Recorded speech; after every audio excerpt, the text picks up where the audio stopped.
Welcome to the Cutting Edge podcast, and I am your host, C.S. Joseph, naturally, and we have a special guest attending with us this evening, Mr. Chris Taylor, and I'm just going to throw him right over here. And Chris, welcome. Thank you for getting through all of the traffic and the crazy people on the interstate. No, it was a good time. It was absolutely a good time. They had like 18 cop cars, no exaggeration, off on this off ramp, which is like the main way to get back to my house. So that was a fun little unexpected adventure. So I believe you. So when it comes to this evening's presentation, we were talking recently, and mostly in relations to a lot of the different content that we've been handling together, but one of the things that we talked about was basically a form of functions when it comes to understanding how cognitive gateways work, leading to cognitive development. And I wanted to spend some time sharing with the audience the preliminaries, basically, about how those functions actually work and what's the purpose, what's the point behind that definition, and how could they actually utilize that for their own development. Excuse me. Right. So we all know about the gateway functions. They're the way that you actually enter the side of the mind. We've talked about that before, but we haven't ever really classified the other four functions in the mind. So I think we're still tossing around a couple different brand names for them, but we'll go over kind of the essence of what they're designed to do. These are we can call them guidance functions or, responsible functions. I think I like guidance a lot, actually. I really like that. So they're basically, for each side of the mind, there's almost a pair for each side in a way. Like you have the gateway there, and then you have the guiding function. We'll just go with that for ease of communication here, but the guidance function that goes along with that. And that function really ultimately kind of, while the gateway is kind of a floodgate, is almost the way that I like to think of it. There isn't a lot of finesse within those gateways. It's just on, off. Like you're either going to that side, it's coming through strong. The guidance function is the one that kind of controls the flow, so to speak. So you're talking like chaotic versus orderly transitions.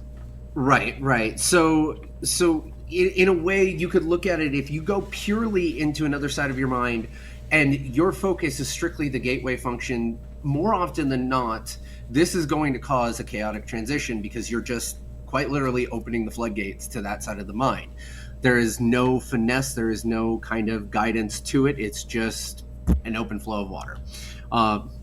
So with these, the idea here, though, is you kind of have to do that at first. Like, especially when you're first developing a side of your mind, you kind of have to just let the floodgates out so you can kind of see what's behind that wall, that area of your mind that you're not really experienced enough with. So the chaotic transition is in and of itself almost a little necessary in order to learn.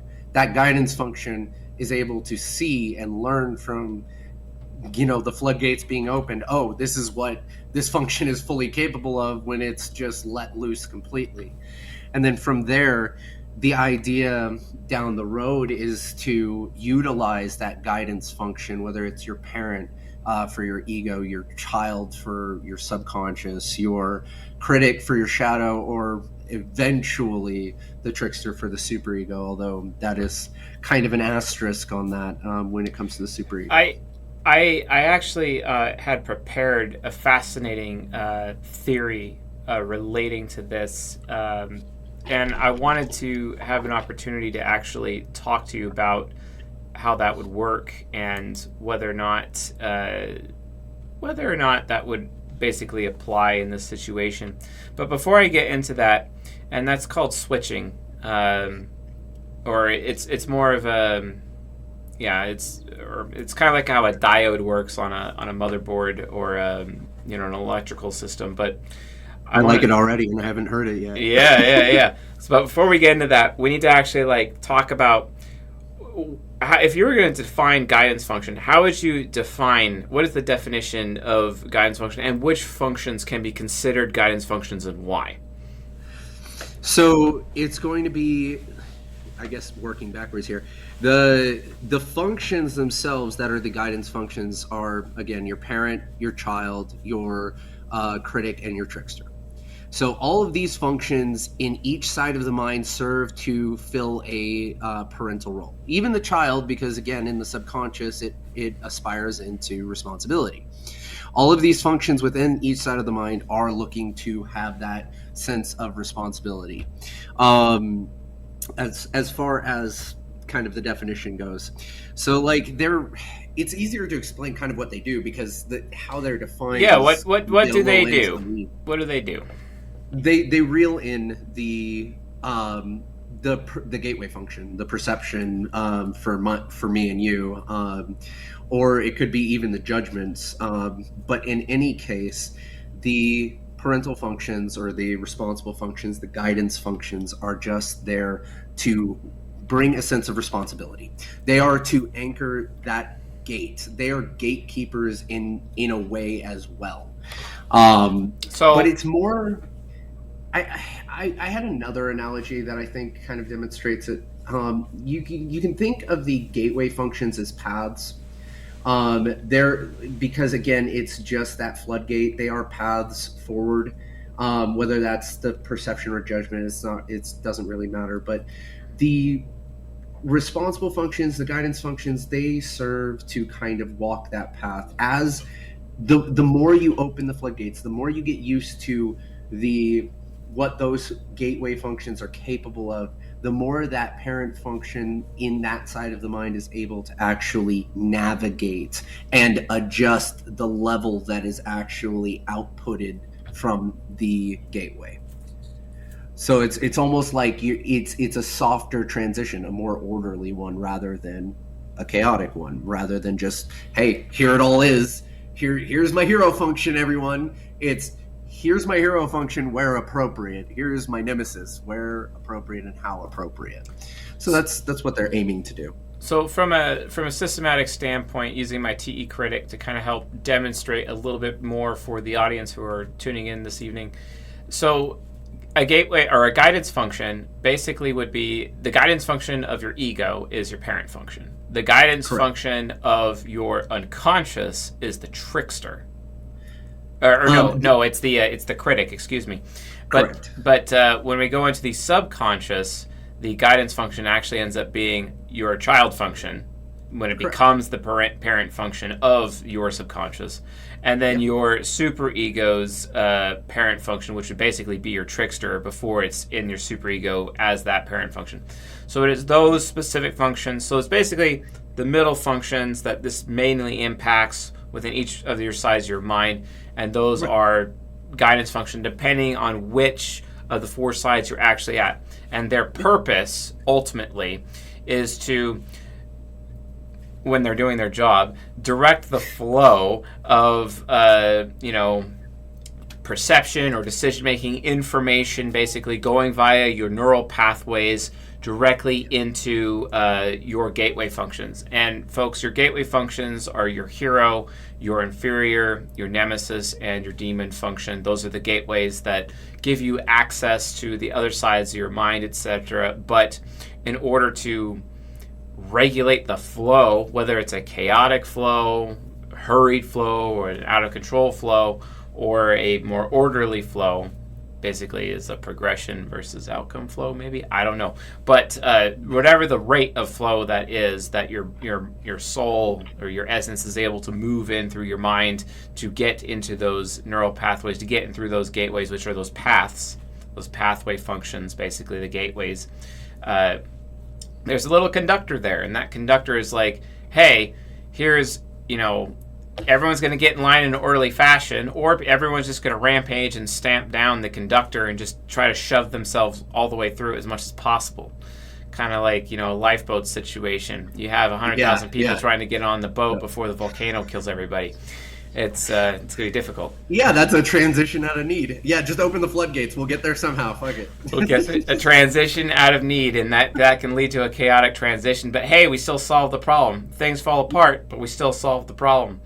Well, that's really fascinating. Now that we've established like the purpose of guidance functions, etc., let's talk a little bit, before we get to my theory, let's talk a little bit more about cognitive development, because when you're looking at reflector functions to help determine the level of development of somebody, and let's keep it simple for the audience and talk about the parent function and then and the trickster function from a reflector function perspective, and then Right.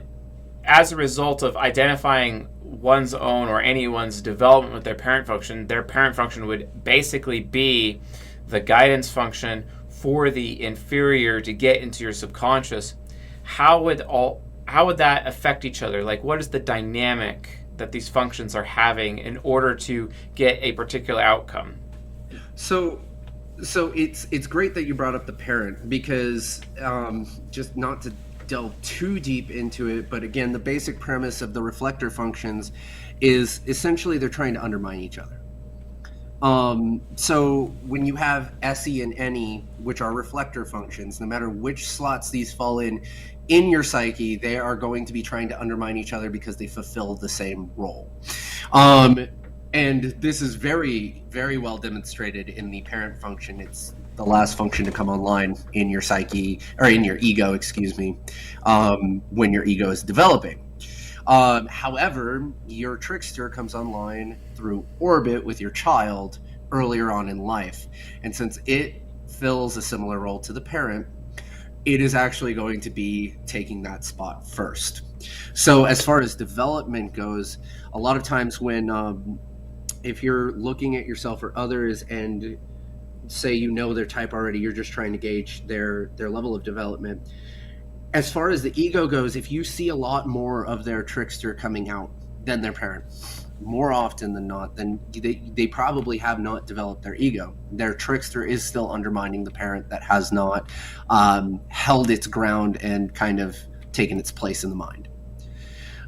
So that's when you have something like that going on, it does become really difficult to orderly transition back into your ego if you're in a situation that's making you uncomfortable. For SI inferior as an example, it makes it difficult to go back to your ego because it's just going to be a flood back into your ego. So an example of this would be for any hero, if they are not developed in their ego and they start getting stressed on their inferior, right? What's going to happen, instead of that parent function reaffirming their values that's going to ground them into their ego, they're going to immediately jump to, well, what do other people want out of this? What are people trying to do? What do they want? And then try to cater to other people's wants, which is very chaotic. It's not going to get a stable transition back to the ego by itself. So it's kind of, while the gateway is the gateway, if the guiding function is there doing its job, the transition can be orderly. So it's just about where is your mental point of origin leading before you go into this transition? Are you just opening the floodgates? Well, if I need to get back to my ego, I'll just try to give people what they want then. Maybe that'll make me comfortable.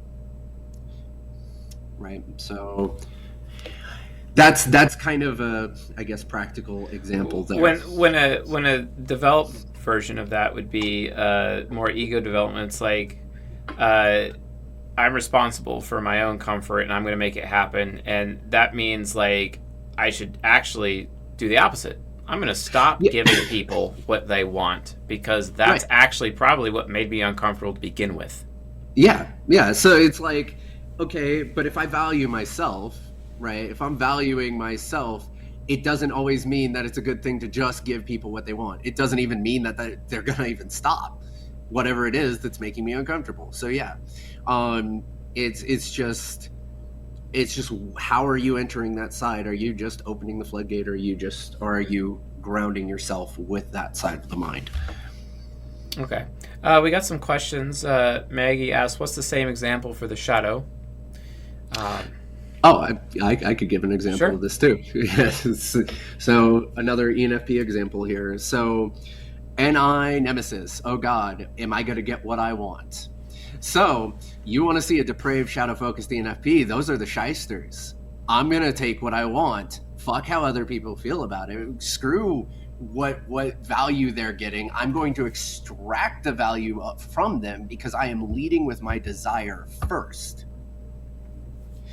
Whereas a shadow integrated ENFP is going to look first, okay, well, what do people value? Where is the value externally here?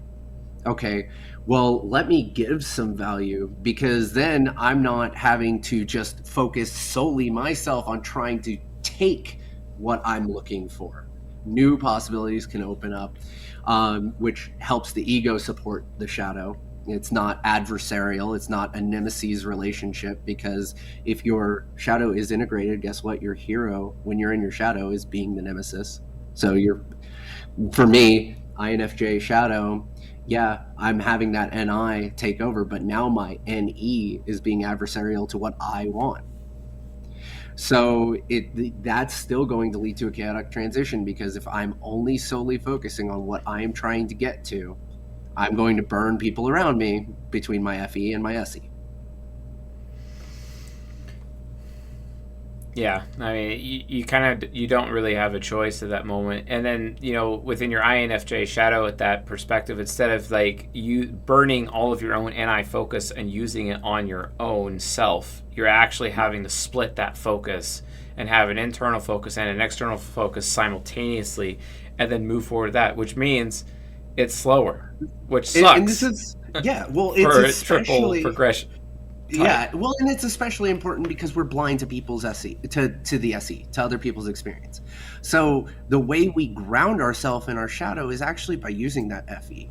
Instead of looking at what's making people comfortable, because that's not really that's borderline a lost cause for us to focus on. It's the earlier in life, the more applicable. But instead, we can get around what people are comfortable with by ascertaining what's valuable to people. And that gives us a path forward. Instead of taking, we're able to give that way. So that's going to keep us from that depraved NI of I like confusing needs and wants, which that's the whole thing with the reflectors of SI and NI, of course. But yeah, I mean, that grounds you. It's just, I guess grounding is almost a better term, but it's only initially, because initially it is when you're first developing that side. There's almost phases to this, and listen to the triple movement type talk about phases, but there's almost phases to this where when you're first developing that side of your mind, you kind of want to just let the floodgates out. You have no idea what's behind that wall, really. You need to let it out. You need to see so that your guiding function is able to experience it. And this is going to start off with basically your parent function. Oh God, the dam broke. Like, shut it back off, shut it off, shut it off. It's just trying to ground that function back down and ground that chaos. And so at first it's really this game of on, off, on, off, on, off. And then eventually over time, it starts to learn finesse, utilizing that gateway, and you can transition a little more smoothly without just this all or nothing. Yeah, the all or nothing thing, it becomes a huge problem. But as you stated, that's more of a problem in someone's youth and not necessarily midlife to later. The all or nothing approach is not as big of a deal, because, and you can see this coming out with the reflector functions, especially from a parent standpoint. Because, like, you say, oh yeah, chase your TI parent, but oftentimes I look back in my life and I remember how often FI trickster led, the charge instead of the TI parent, and then I gave myself, it's funny, I had to give myself permission to use TI parent, basically. And once I mentally did that and realized that it was okay to give myself permission to use my parent, and I just became the biggest dick asshole ever as a result, everything started getting better for me. All of a sudden, I had people's respect. And I wasn't just this people pleaser anymore. And it's through that people pleasing that because I was doing what everyone wanted. I was giving everyone what they liked, basically, and it was just this constant chaotic thing trying to get to my ISFJ subconscious. And when I was in my ISFJ subconscious, going through that gateway in this chaotic way, it turned into just nothing more than a servant. It was literally a servant the whole time. Well, it's like the trickster and the child are tag teaming. Like, because the trickster's just as immature as the child is, so it's like a child trying to lead a child, and so it's like FI child. Oh, well, this is what other people are, or FE child. Oh, this is what other people value. FI trickster trying to be parent is like, well, this must be what I value too. This is what's important. Yeah, this is finally what's important, and it's so funny because my wife caught me doing this recently. I was in an argument with her, and we were looking at, some research and trying to make a decision. And she's like, there's no such thing as an all-in-one standard, FI Trickster. There's no such thing. You have to use your TI parent and prospect out the tiny gold nuggets out of that crap, out of that chaff, and then you put it together and make your own system for you. There is no standard. There is no magical ideal standard. FI Trickster. Oh my God, she kept on going. She was like 15 minutes of that straight, Yeah. And then she's like, this is why you're always people pleasing. And I'm like, oh my God, it's like Chris and I just had this conversation last night. Yeah. It's funny how the universe works like that. You hear the same things over and over sometimes. And then you're like, all right, I get it, universe. Stop telling me now. Fair enough. So now that we've gone through some examples, and folks, we'll get to your questions in a second, but I want to get to my little theory added in there. So a diode is basically like a switch that, and then you have conductors and whatnot on like an electrical board that just, it's where it's on or off. It's if electricity is allowed to go through. And you really, folks, when you're thinking about like the concrete application of how our brains are actually working in our bodies, this is literally nothing more than electrical signals and electricity going over pathways and moving through. And you could literally see the guidance functions as conductors, like conductors on a board. And the gateway functions are kind of like diodes.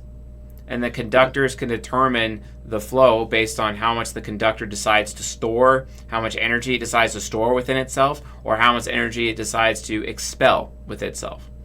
And that it can absorb the energy to reduce the flow going over the neural pathway, or it can just let it go. And obviously, the newer a conductor, the less energy it can store. Because, just from a physical standpoint. So this leads to the theory. Like, it just really just goes to show, like, how our brains are very similar to, like, a motherboard of a computer. But I would also like to use a different analogy and go back to the solar system analogy that we used prior when it comes to, like, gravity and electromagnetism between orbital bodies and celestials within a solar system, etc.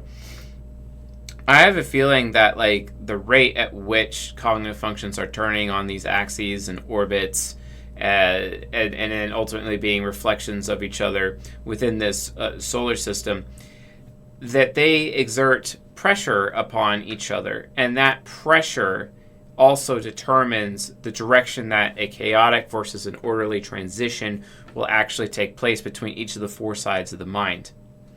And because you're in effect, and I can't believe I'm using a science fiction Stargate example here, you are in effect accessing entirely different,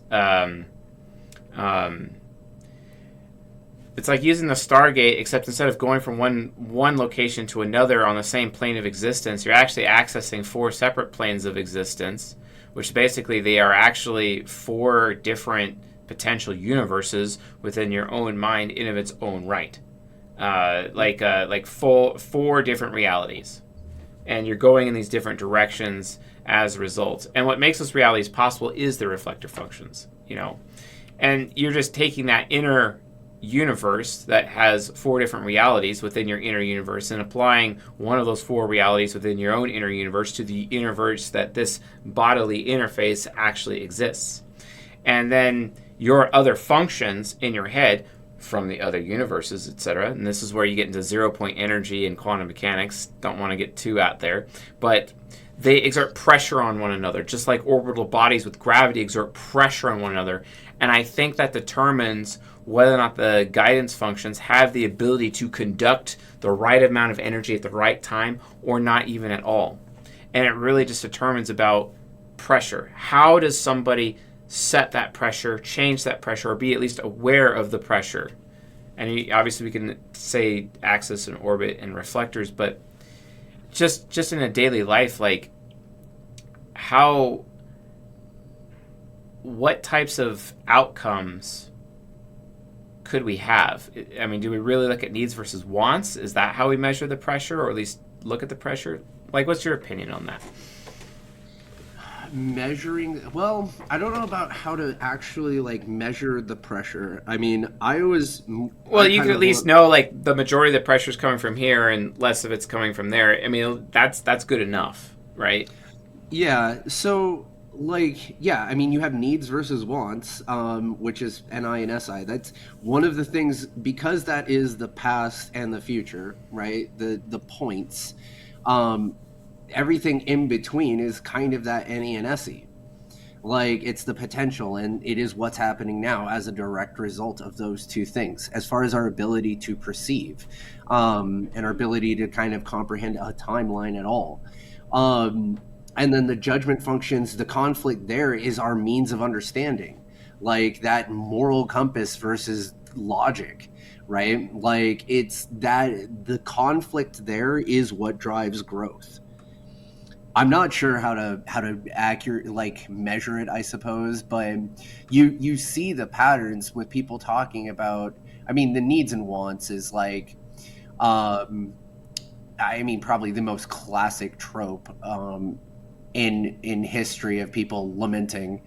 It's just, this is what I want versus this is what I should be doing. Theoretically speaking, if we were to get Dr. Dario Nardi in here and he's able to do a brain scan, and having been made aware of how the functions are interacting with each other at a fundamental level, because for example, in myself, I know I can will myself to cognitive transition at certain times, and right. and that's just with me making a conscious choice. Like, I'm really practiced at making a conscious choice to go ISFJ mode. I'm really practiced at doing ESFP mode transitions. I don't really want to say I'm practiced into transitioning into my shadow, because I live in my shadow most of the time.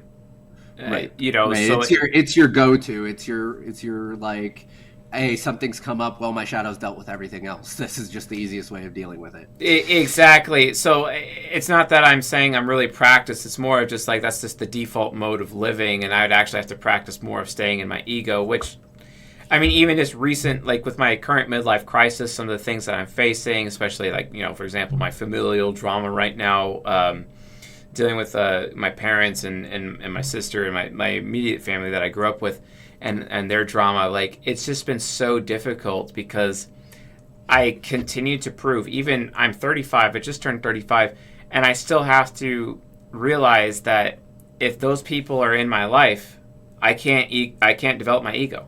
It's that simple. Yep. Like, they have to be completely removed in order to do that, because I can't even, my parent functions development is completely behind. It's like that it's not getting exposed to enough opportunity to hold the energy, to be the proper conductor as a guidance function in order to allow me to reach the happiness necessary that I could potentially have going into my subconscious in an orderly manner, because they just want to turn me into their servant all the time. You see what I'm saying? Yeah. This is one way that really exposes, I think guidance functions help expose, or give you the potential to expose, some of the actual concrete issues that one is facing in their life, and what to do that's actually inhibiting their development. If you think about it, it gets the discussion going. So the guidance functions won't always create an orderly transition, especially when you're first learning with them. But you realistically, with the exception of dumb luck, right, to just use an extreme example here, with the exception of dumb luck, you're not really going to have an orderly transition without that guidance function actually operate. There's very, very, very few times in life where opening the floodgates is necessary. Hilariously, this is why for the superego, it's kind of the exception to the rule, where you actually need to spend more time letting those floodgates open when it comes to finally developing that. It's because it's another ego, though. That's why it has that special exception rule. But, in terms of Jungian analytical psychology, we've always been aware of there's always that one exception to the rule that doesn't fall, one little thing that doesn't follow the pattern all the way through. There's always one that's on the outside. And I agree with you. It's the superego in this particular case. Because the thing is that using, you can use axis, you can use orbit, as your different development pathways, to help you get to different areas. And for me, I'm really biased because I've been very orbital, because obviously I'm in my shadow most of the time as a shadow-focused person. And that has, defined my level of development. But, and that's usually how I've had to go all the way down to my demon in order to, and this comes out especially in the not the hypocrisy, like the How to Master Your Demon episodes, for example, that I did. In those particular episodes in the members area, talking about SE Demon and how to gain mastery over it, that's still an orbital way or an orbital pathway for development. It's not the direct orderly fashion, the direct orderly transition using the parent as a guidance function to get into your subconscious and develop that way. That's the thing, like, what would it take for someone who has more access related development than, and being able to get their guidance function, their parent function up and running faster than obviously someone like me who's, relied on the orbital way of development, the back door. Because at the front door, I got my parents and my sister and my family turning me into little people pleasers. So I have to go around the back door just to get to my ISFJ subconscious the back way, because I can't do it at the front door. You see what I'm saying? Like, how would I be different, I guess? Or how would anyone be different, if that wasn't a problem and I could rely on axis development? So if you're trying to get back to your ego, you axis isn't going to help you out either, really. No, it's more of getting to the subconscious, the subconscious the endpoint. Yeah. Well, so I kind of talked about this a little bit in the kind of preliminary first episode of season 33. Sure. But like we've talked about axis, orbit, and reflection a lot, and we've never really touched too much on origin point as far as a transition. Yeah. As far as like trying to actually get there, we've always talked about, well, this is your starting point. So it's always kind of been the assumption. Here's the structure. Here's the roadmap, but we didn't tell you where the car was on the map. Right. So to get, you do have to line yourself back up to your ego. If you're shadow focused, before you really want to jump from your shadow to developing your subconscious, you really, and it doesn't matter if it's vice versa, you really want to make sure your ego is in order. Because it doesn't matter if you're sub-focused. The sub-focused person is still going to have the same problems of getting back to their ego. Because, so like with the orbit, it's kind of hard to separate sometimes what's added to your ego from your shadow. It's hard to remove that in order to just be back in your ego and not and spend some time. Like you almost have to reverse engineer the process of like what it takes to develop those sides of the mind and regress yourself a bit to be able to get to your ego. This is more important for people that are more stuck, defaulting to a different side of the mind. For the shadow, it's literally like going back. You want it for the shadow, it's more important to recreate that hero-child looping. And this is going to like I'm advising people right now, like when you start allowing yourself the hero child loop, it is going to cause some problems in your life for a little bit. But you need those problems because obviously you have a problem already, which is not being able to rest in your ego. So those problems it's going to cause are probably good because it's going to push away the people not letting you be in your ego. Yeah, it's okay. Exactly. So like that's going to depend type for type how to how to initiate that hero-child loop, at least at first. This doesn't have to be a long phase of things. Just get comfortable with the idea that it's okay to let your hero and child play for a bit and relax.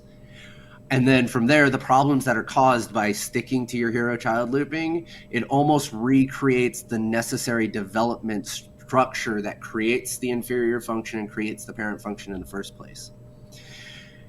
So mindfully be aware of what your parent function is and what your trickster is. And when you're starting to allow yourself to hero-child loop for a while, you'll start hearing your parent function and your trickster function. Once you understand which one's which, you can actually start making active decisions to ground yourself into your ego, instead of just being blind to which one your trickster is. Unfortunately, when you're shadow focused, you're more apt to listen to your trickster than your parent, because you've incorporated so much from your critic function and your parent function is not grounding you there. So naturally, the trickster exists in the shadow, as it's known as the trickster. So it's going to be more integrated into your ego. And how that looks for myself is like, I hear a child about, and then it's like, yay, what other people value? Oh, what they want to hear, what they like, over and over and over again. And it makes me happy, and I'm very optimistic at that moment and being happy, and it's like, oh, it's people-pleasing chase at that moment. And then I end up getting lots of praise and people desire to be around me, and it's the hero and the child all having their thing. And then all of a sudden the trickster and the parents show up. And I could tell it's the trickster talking, because the trickster's like, hey, let's make this whole thing a standard. It's making you so happy, so let's make it a standard, and let's keep it up, and let's always do things this way. And then the parent function's like, yeah, but here's the truth of what they want. It also has an even more sinister approach. It's like, well, let's just experiment. We don't know for sure. We don't really know. Did God really say that you would die? Right. We don't really actually know. So we're going to experiment on people. We're going to experiment in this thing and see what really happens. And then, the trickster's like, but that's going to take too much time. And then we'll have to stop playing. We'll have to tell the child and the hero to stop playing for these little experiments. Or FI trickster, but I don't feel good about that. I don't feel good about that. Yeah, exactly. It's the most stupidest thing ever. Because how every child just loves it some praise, it loves it some acceptance. You know what I'm saying? And it's just like, God damn, shut the fuck up, little kid. You're cramping everyone else's style. But TI parent will cut through that bullshit. Yeah, but when TI parent is grounding any hero, you're able to see, okay, well, but here's the conclusion to what these people actually want. Here's where this leads. Here's where this actually leads. Is that really going to get me acceptance? As it's simultaneously speaking to your child and your hero function? Yeah, that's great and all, guys, but it's not going to give you acceptance. It's not going to actually give them what they want or what they say they want. You can give it to them, but it's a monkey paw.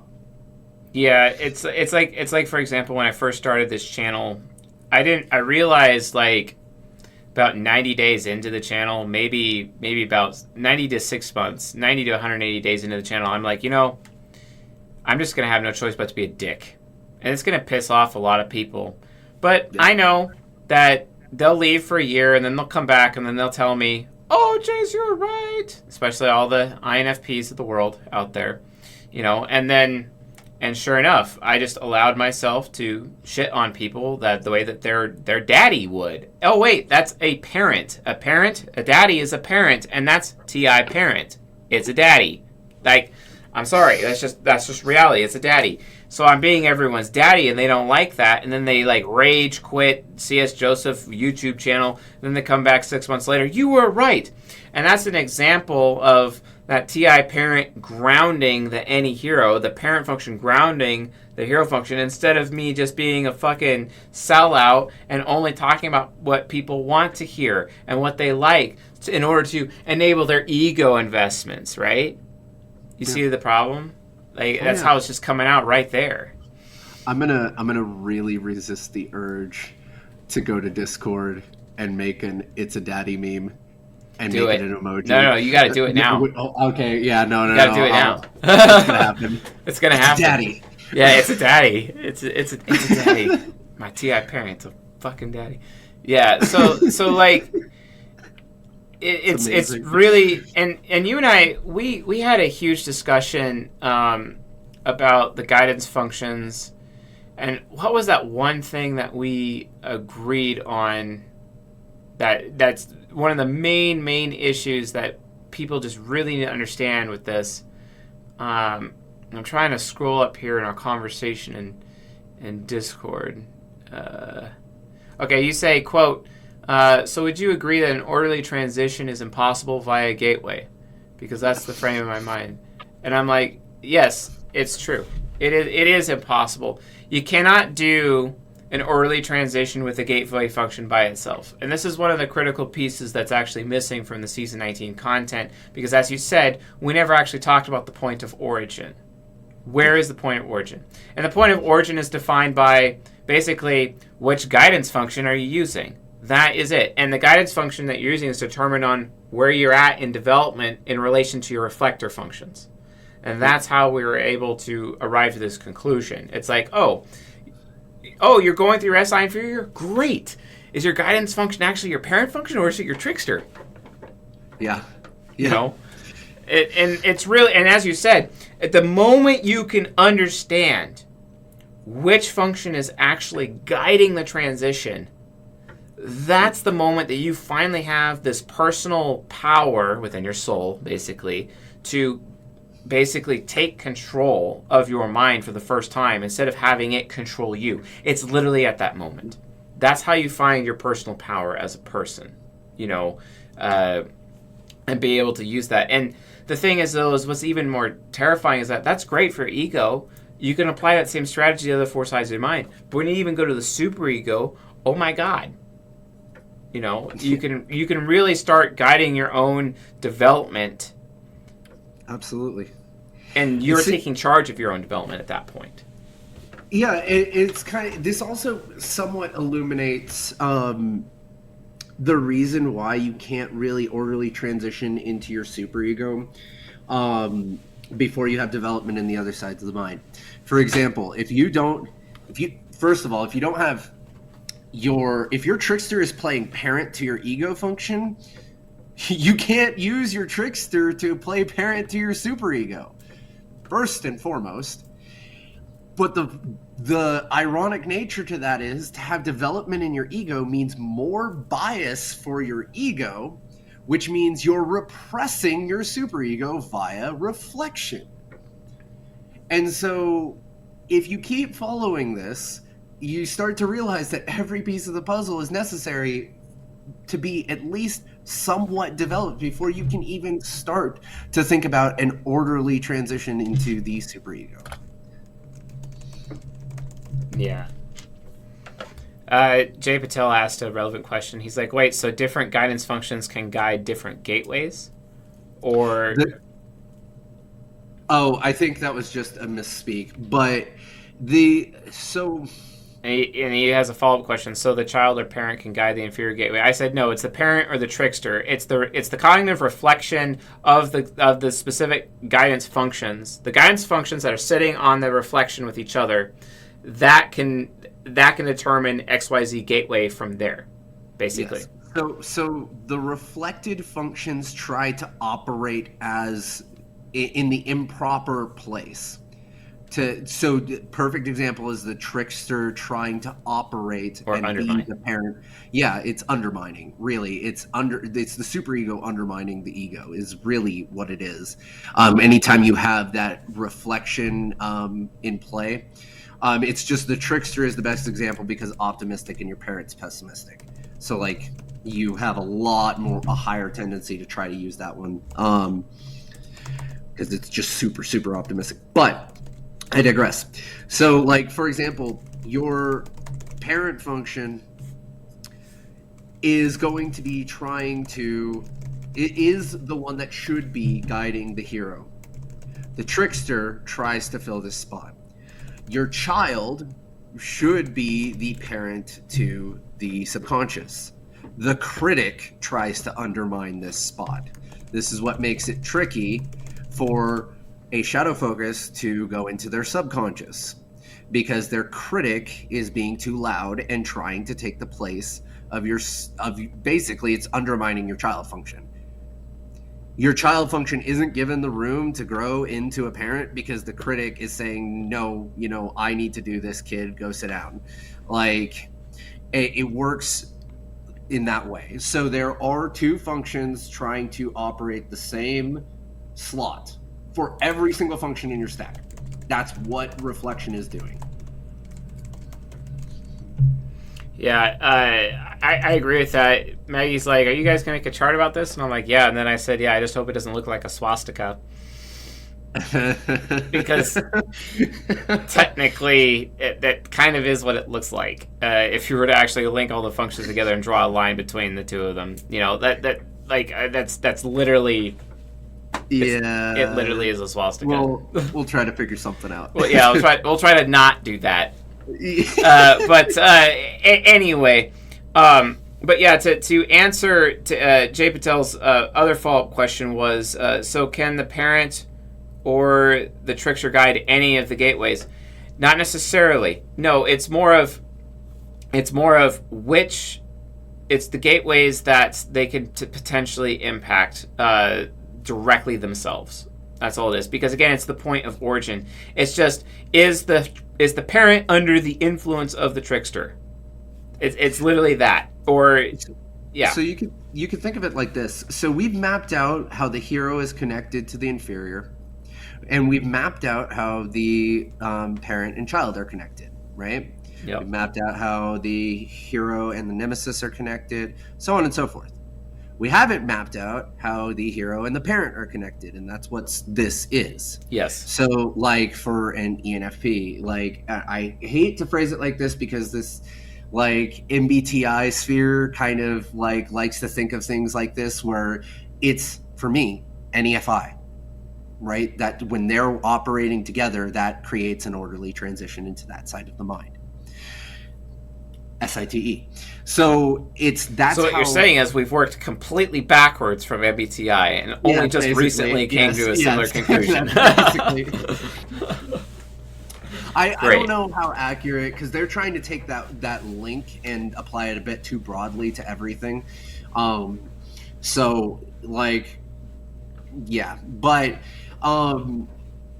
in any case, yes. So now you have basically, we know that the hero and the child are linked via optimism, right? And the parent and the inferior are linked pessimism. Those are the optimistic functions are proactive. The pessimistics are reactive, basically, and that's what links those. So the only thing we were really missing on linking the functions as they go is the hero to the parent and the child to the inferior. So that this is kind of explaining that connection, because like literally every one of your functions is basically interconnected in some way, shape, or form. This is just mapping out where they're connected and what kind of dynamic that introduces. Yeah. So basically, Jay, to answer your question, it's really just which guidance function is it under no influence of its reflector function or not, and then it will impact its nearest gateway. That's literally how to look at it, and that's the actual system, systematically speaking, to kind of help bring it into a better context. Nearest gateway. God, I wish I'd. Yeah, that's such a neater way of saying it. Oh man, that's great. But I still got to give you credit though, because as you had pointed out, and I didn't even realize it until you said it. Oh yeah, this is just how the hero and the parent interact, kind of like what MBTI's been trying to teach us for like a decade or many decades. And I'm like, oh yeah, it is. Derp. I'm like, I don't know why I didn't even realize that was actually. Well, it's because they try, again, the problem is they're trying to take that one component and make it everything. So it's hard to take it seriously and understand that there's something to it when they're trying to apply such a broad. I want to get to the little Legos, man. I want to know each of the individual pieces first. Don't give me a freaking built house. Like, I just want the little pieces. Well, no, it's like having a built house and saying it's all one Lego. Yeah, it's these two Legos is the entire house. Yeah, no. That's small, and this house is big enough to live in, so something's wrong there. Yeah, exactly. And it's easy to throw the baby out with the bathwater from there. Yeah. All right, I think we've really fleshed out the topic of guidance functions really well, and then we'll be able to talk more about it in the future. But since we're at the end of the show now, I would like to give a couple of minutes for any last questions that we missed. I know some people asked some questions we didn't get to, so go ahead and do that. I'll be happy to take a look here while we have Crystal on the show. Let's see, scrolling up. That was the chart question. We did Jay's question. And then we did... Trunks Obsessed says that if there is It's a Daddy meme, when are we getting our Christ Taylor meme? Oh, nice. It's out in the open. The audience is aware of it. It has to be a thing now. It is a thing. It has to be a thing. Yep. Oh man. Yeah, I will enlist some help, and we will get those memes going. Yep. Oh, we got a question. Jay Patel again. So that means that the child can also undermine the critic for the Nemesis Gateway. Yes. Yes. Yes. Yeah. Yes. That's right. And like somebody's ego focused. Yes. And that does exist. It's just unfortunate that it's more rare to see somebody that was allowed to grow in their ego and not pushed from there into their subconscious. Like, it's just rare to see somebody raised in an environment where they could just be themselves and weren't pressured one way or the other heavily to the point where they couldn't be themselves anymore. Yes, that's right. I do feel bad when I'm an asshole, as Color of the Sky pointed out. That's exactly correct. And that's the thing, like, I really like the Tao Te Ching book, because it really just helps you be okay with evil. I've been surrounded by affiliative people my whole life, especially my immediate family, as the only pragmatic person, and I was raised to believe that I was more evil than everybody else because of my pragmatism. And when you read the Tao Te Ching, you start to learn that evil is a necessity. That's why it's called necessary evil, and it's also extremely subjective. You know, the knowledge of good and evil itself is subjective. That's why the tree of knowledge is the tree of subjectivity, whereas the tree of life is the tree of objectivity. So, in order for my TI parent, or for me to be objective, I have to have those people out of my life that are constantly classifying me into this good or evil approach. Because FI Trickster can at least be neutral enough to recognize anything can be good, anything can be bad, anything can be evil, in order for me to tell the truth, which is what people actually really want. They just don't realize they want it right now. That's the difference. And that's literally the FI Trickster influencing my parent, or my parent function saying, no, Trickster, no. They may not want it now, but they will want it eventually. I have to take that responsibility for them. Sorry. And then it's proven time and time again throughout my life. You know, just like you know, you with your Trickster function, it's like, hey, you know, this has to be true. This has to be true. This has to be true. This has to be true. It's like that, and then it's like, yeah, but is that actually valuable though? Is it worth it? Is it worth the time to explore? You know, like that's really, you know, what it comes down to. And seeing both those perspectives, it's really humbling, because of what this really does, dude. Not only does it expose how everyone else has been so judgmental towards me my whole life, but it also exposes how I've been judgmental in the same manner. Oh yeah, no, we have to. Yeah, we absolutely do.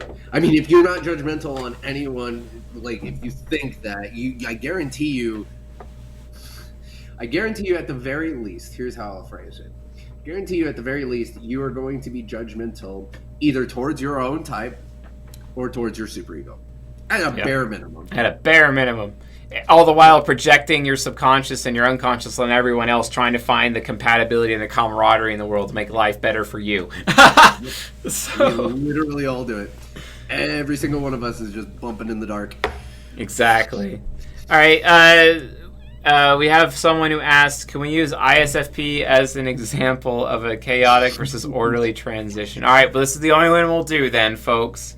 Pick a side of the mind. All right. Oh, let's just do the ego. Let's just do the ego. You know. Okay. So Annie that's Trickster FI. versus SE Parent with FI Hero. Oh, how many times have we talked about confusing like what people intend to do because they have the same problem that ISTPs do? Okay. So let me math this out in my head for a second. So for ISFPs, this is going to be, instead of trying to predict what people will do, right? Because that's what your trickster is going to try to do constantly. You're But if constantly... I want this, everyone wants it too, right? Because I want it. Right. And Instead of because trying to I predict- value it, everyone else wants it because I value and I want it. Right. So the chaotic transition into the ego is going to be leading strictly off your values. Plain and simple. It's probably going to be projecting what other people want based on your values. So I value this, other people must want it as well. And you're ignoring the experience it's actually giving other people. Yeah, is this actually good for people? Is this actually what people should have? Should people have this even though I want this? Just because I want this doesn't mean other people should have this, right? Right.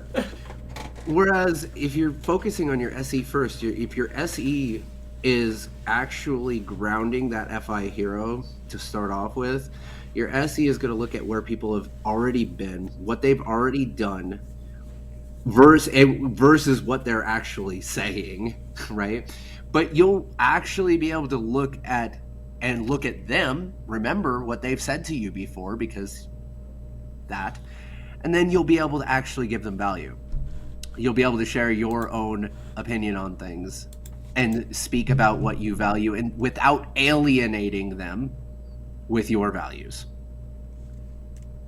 Because that hero function can alienate people real fucking easy because of Floodgate. Yeah. Did that make sense? I know that was a bit chaotic. No, it made a lot of sense to me, because especially I mean, you could talk about extroverted sensing about being this thing that is about performance, and sure, that's great. You could be like, hey, other people want this because I value it and I want it too, right? But then really the SE parent is stepping in there and being like, well, hold on. Is this something people really should see? Is this something people really should have? Really? Is this something people really should do?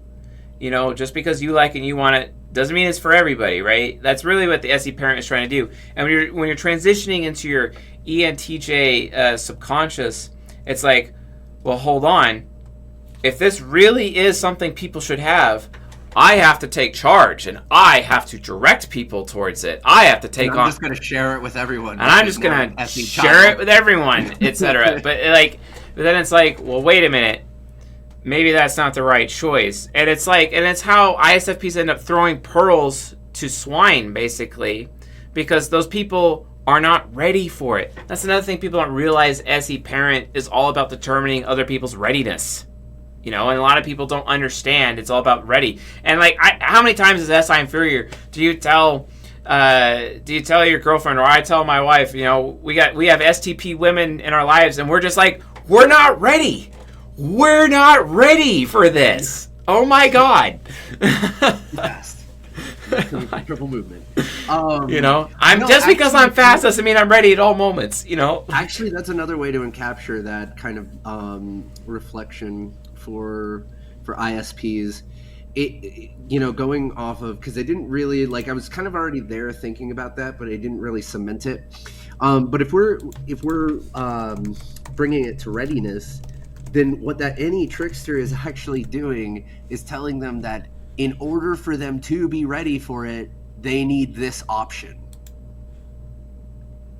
and they don't know what all the options are because any tricksters, so they're actually removing other people's preparedness.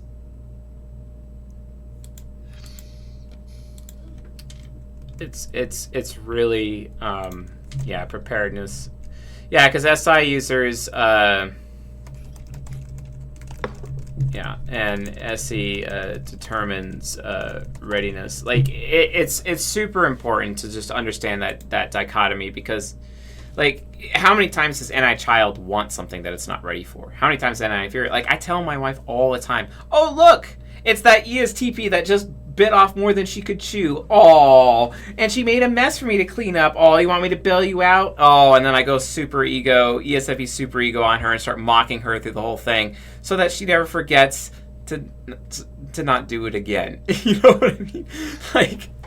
So Sarah, in response to all this, was like, never put yourself in a situation you can't get yourself out of. But that's the thing, like. They do it all the time. The STPs do it all the time. Oh, right. Their SE parent can handle it, but they don't realize that other people can't. Yep. Like, NI child can get itself out of anything. Yep. But not everybody can do that. So SE parent, that's where that SE and NE are conflating with each other. It's that whole, well, I can get myself out of any situation, so I don't need to worry about your preparedness, SE parent shirking its responsibility, because it's always possible for you to get out of this situation. Any trickster activate. So anything is possible then. Yeah. Oh my god. Yeah, I too am Inspector Gadget. So anyway, I think that's it for tonight's show, folks. That was great. We're at 1 hour. Thank you, Chris, for coming. It's been a great conversation. I'm so glad we talked about this, and I'm looking forward to hearing you talk about it more. It's been fantastic, dude. Like, I don't know. You and I jive in such a way, you know, like the sister types or whatever, and just like really, just like, hey, like, you know. We do need a better coin term, because sister types are like ENFP, INFP, right? We do need a that's better... right. It's there is an actual term for it. The thing is that type logic went down. No, well, hold on. Here's the problem: the fact that nobody can remember what the fuck they are means they need to be rebranded. Yes, I always am down for rebranding nomenclature. I tattoo that to my ass all the time. Like anyone's mind, except for those who have gone through rote memorization of them, is an inherent problem. All right, T-Child, gonna hop off. Yeah, I'm down. I'm always down. All right, cool, folks. That's it for the show. We'll talk to you all later. Thank you for coming, and it's been fantastic. And I'll see you guys on Cutting Edge next month. Later.